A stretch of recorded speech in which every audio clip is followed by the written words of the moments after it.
Mungkasui menyayangi pemenanno. Kok suami awak pencandu buru jagoi makanan ciangno.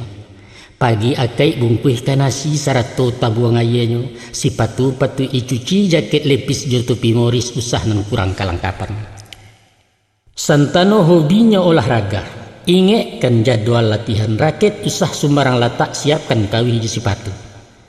Kebaliau orang paburuang rajin-rajin menyilau sangka isi kok kurang minumannya parti panih pajamuakan. Tapi kok laki kue kaminum disuruh membeli birjo figur antilah. Jangan jaso kok nyuma buat. Adapun nan ayah baca tadina.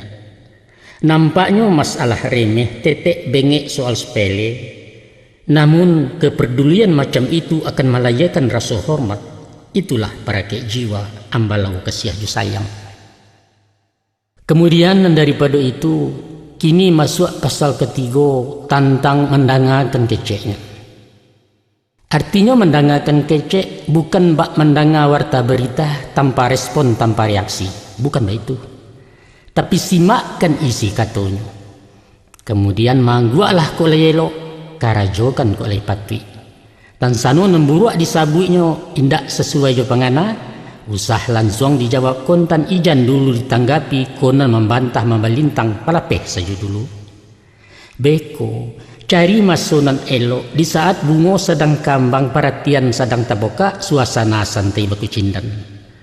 Misalnya sesudah minum jo makan istirahat menjalang tidur di saat mungkin jo patwi. Biasanya nak.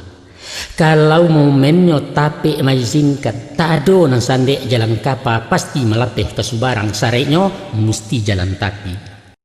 Contoh, sambil membatu-batukan kerah bajunya dia senyum sambil siginyang katakan ke beliau. Dah kalau ambo pikir-pikir kecek udah ke petang malam iyo puluh tu mah kiranya. Tapi nah kok lah tiba di tapi kau pihak sorongkan kapal bidua. Tulak keceknya habis-habis. Pasti tajun bidua kaya picayolah kaya. Tapi nak elok-elok manapi kanyo.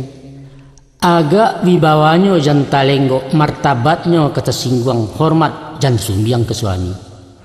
Sebagai manusia inyo punya kekurangan di samping banyak kelebihan. Untuk itu, istri nan bijak candokio pandai bersyukur nan nado siap menerima kekurangan harus ikhlas sabajorilah. Adalah sifat tak terpuji membokak-bokak rasio laki bianalah ia secara material konanan batin secara moral.